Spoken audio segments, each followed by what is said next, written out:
I think that's beyond fair. He's played 8 games for the Browns, 9 touchdowns, 7 interceptions. So the other game last night, Saints and the Panthers, the Saints win 20-17. Clunky game. Chris Olave was excellent, I thought, for the Saints. But so was Mikey Thomas, too. Yeah. Who feels like he's all the way back. Yeah, 7 catches for him. That was a great catch on the sideline, too. They had to review it, and he ended up. That's a great wide receiving I mean, I'm telling you, man, the Saints, the Juwan Johnson, that tight end, I mean, they've got some players down there now. And so that's one of the teams that we have to watch out for. I know we've got 3 teams that are 2-0 in the NFC South, but they're the only team that feels like a real 2-0. I don't know that I'm buying into the Bucs, and I'm certainly not buying into the Atlanta Falcons just yet. But the New Orleans Saints, with the way that they play defense, they've gone 10 straight games holding opponents under 20 points.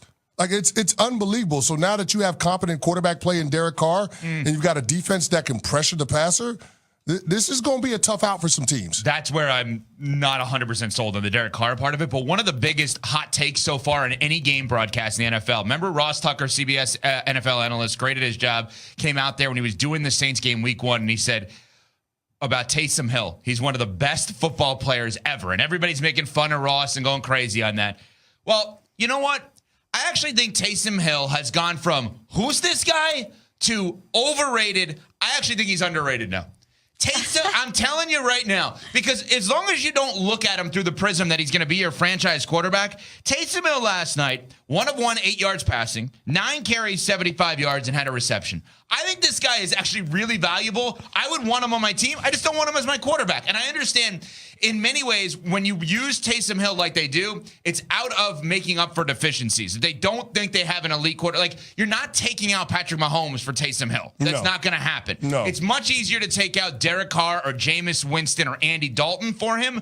But, I mean, he even spotted Drew Brees a little bit. I think Taysom Hill is really valuable. I'd want him on my team. I don't think he's a franchise player, but I think he's actually pretty valuable. No, he's another skill position player, another weapon that the Saints have at their disposal. But I just, here's the thing. Derek Carr, to me, right now, is the best quarterback in the NFC South. Now, he might not have the stats to back that up. Desmond Ridder and Baker Mayfield seem to have gotten out to better starts. But over the long haul, over a 17-game regular season, I think those guys regress back to the mean, and Derek Carr gets back to what we've seen from him from the majority of his career since he came into the league in 2014. I think he's going to give them competent quarterback play, but the reason I believe in the Saints is not Derek Carr. It's because of what's around Derek Carr. Yeah. Last night, that defense pressured Bryce Young on a third of his dropbacks.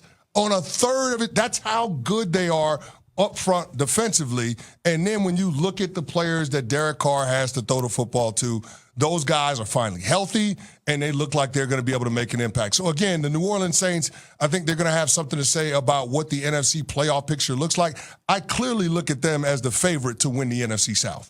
So do I, but I think we're all surprised about how the division is shaking out. We thought it might be the worst division in football, and you have some teams with some pretty good records. But I wanted to see what you guys thought about Bryce Young. Not great last night, 153 yards passing in his home debut. I know he's a rookie. It's going to take some time for him to fully bake, but so far, when I'm watching him, I'm like, I know we knew about the size, but he just looks so small comparatively. Yeah, but he looked like a deer in the headlights against the Falcons, and it didn't feel that way last night. I felt like he was seeing it better, even though the production isn't exactly what you're looking for. The thing that I worry about with Bryce Young is not whether he can evolve into being a true franchise quarterback. It's whether or not the Carolina Panthers are going to keep him healthy enough where that can actually happen. He's been sacked 6 times already, but he's been pressured on a third of his dropbacks in both of the first 2 games that he's played in. I think the last quarterback to go through that was Geno Smith, and look how his career arc went. So it's not exactly what you would want for a guy in terms of creating a situation where he can flourish, where he can develop. Now, he's got a great coaching staff down in Carolina between Josh McCown and Jim Caldwell and Frank Reich. Like, he's got all of the people in the building to help him. But that offensive line has got to be a lot better. The protection has got to be a lot better in order for Bryce to reach his full potential. Totally agree. And, everybody was making a big deal about all of the offensive additions that they've made. Miles Sanders coming over from the Eagles, Adam Thielen from the Vikings, Hayden Hurst in the mix. Cool. That's great. Like, I would love to see 5 first-round offensive linemen. Like, I don't want David Carr. Derek's brother, with what happened to him with the Houston Texans, where they had nobody blocking him and his career basically Well, he got the career knocked out of him, right? He was sacked 76 times his rookie year. Yeah, it doesn't excite me to see skill position players when I have a rookie quarterback. What excites me is if I have a rookie quarterback, I want the best possible offensive lineman in front of him. 1 hour from now, CC's old head coach, Tom Coughlin, will join us. Let's go! But coming up, will we be sour about his power next on Sportsmanlike, ESPN Radio. Devo breaks a tackle. Devo takes it all the way out.